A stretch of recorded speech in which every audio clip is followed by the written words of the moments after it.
were days where riding the bike was one of the most uncomfortable and difficult experiences I've ever had to do. There was a day where everything I owned had soaked through, my rain jacket, jersey, and it was just me out there in the cold and rain with my team. And you have this option to not finish that ride and put up your bike. And I never chose that option. And I think for me, the thing I take with me is that when things are hard, even when you have the option to quit, you don't. Because, this won't be the only time I ever do hard things. I joined for my two biggest heroes, the first being my sister, who rode in 2014. Her name's Vanessa, and she's always been my role model, my inspiration, my hero, my guiding light and force. So I'm wearing my sister's jersey from 2014. I remember 5 years ago, she finished her ride, and that was really a moment that changed my life. And today I'm lucky enough to hug her and see her again. The second, my cousin's grandfather, his name is Don Jesus Hernandez. He passed away from colon cancer in 2015. In Mexico and a lot of Hispanic cultures, hearing the word cancer really is equated to death and hopelessness, which is something that resonates with me and the mission as well. And that's why the mission is so important to me. I think it's hard to go places and be like, oh, I brought hope there. That seems weird, but it can feel that way. You tell people what you're doing and you immediately see this light of wow, thank you for getting on your bike. Thank you for raising this money, for doing something that interferes with my story in the best way possible. I had the privilege of not having anyone in my close family that had cancer or that we've lost to cancer. And so I got to just carry stories the entire time from other people. I also was able to do an internship at MD Anderson Cancer Center.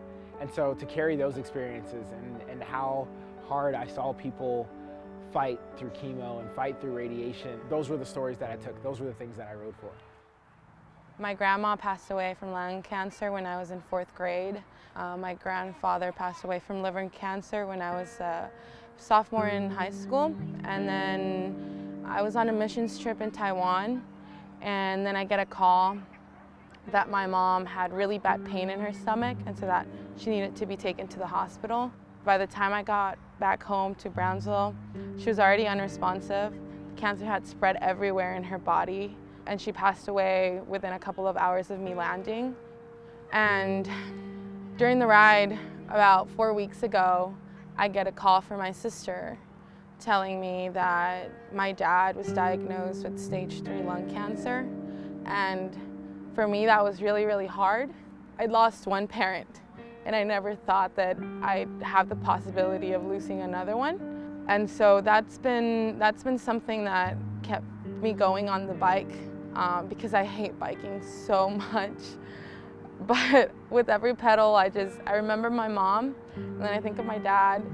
And cancer isn't a choice. You don't get to choose whether you get to fight that day.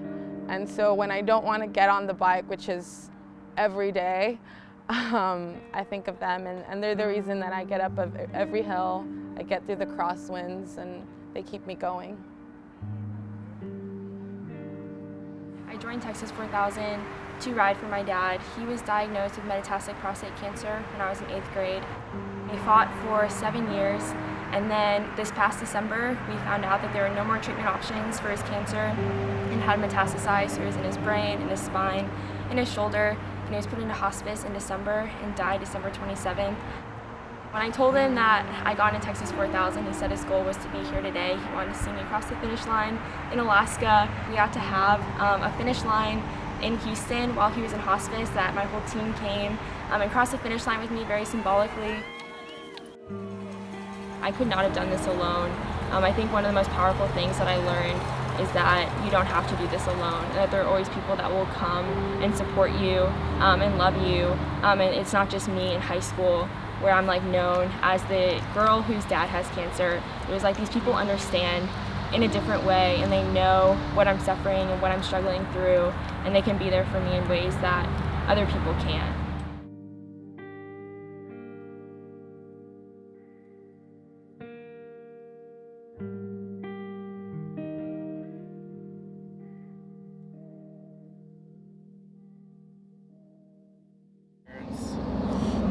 riding for Erica, my grandpa Popo, my cousin Marcos. For Marge, for Cece, for Ashley. I want to ride for Eddie and Melissa, Sophia's dad, and Eli. I want to ride for my dad. I'm really excited to see him, and I'm really excited to fight one more day. When I joined Texas 4000, he said his goal was to be here today, and I rode every single day because he can't be. When my wife got cancer, it turned everything around. It made it very extremely personal. But it's one of these diseases that just won't go away. And we need heroes like you guys. You rode in the heat, you rode in the rain, you rode over hills. Some of them weren't really hills, they were more like mountains. I want to say thank you. I wish I could give everyone a hug. You want to give everybody a hug? We got you.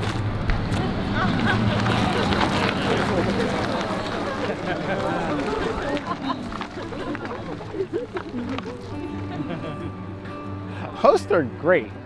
I mean, just to show up somewhere and it be just apparent that somebody has been thinking about you and planning for you. It's just an amazing feeling to arrive to. We only see hosts for a day, but it matters so much in the scope of how we're able to succeed. We're here, it's the final day, and if I'm honest, I'm really scared. I feel like being on this journey is kind of living in this pseudo-reality, and so once we cross that finish line, it's like you go back to your life. And I guess for me, it's having to go back home to my dad and cancer, and knowing that I won't be able to bike every day and carry that with me. So I'm pretty terrified, but I'm also have been feeling really empowered because I got over mountain passes. Like, there's no freaking mountain in life that I won't be able to pedal through. I'm excited and I'm terrified, but that's how I felt in the beginning of the ride. And I'm here and I've made it to freaking Alaska, and in 30 miles I'll be at the finish line, so it'll be good.